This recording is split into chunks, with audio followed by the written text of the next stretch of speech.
in your life that you need is a belief, belief and hope in God or in yourself or any good thing that can happen to you.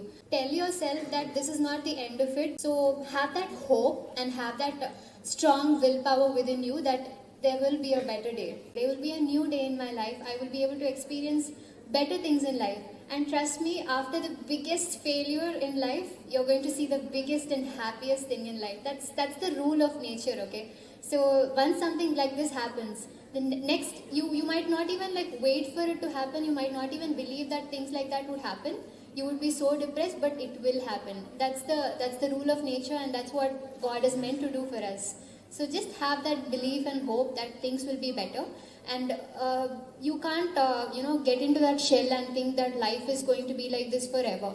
There's no forever. There's going to be a new day. Every day things will keep on changing in life. So have that belief in yourself and God, and things will be better.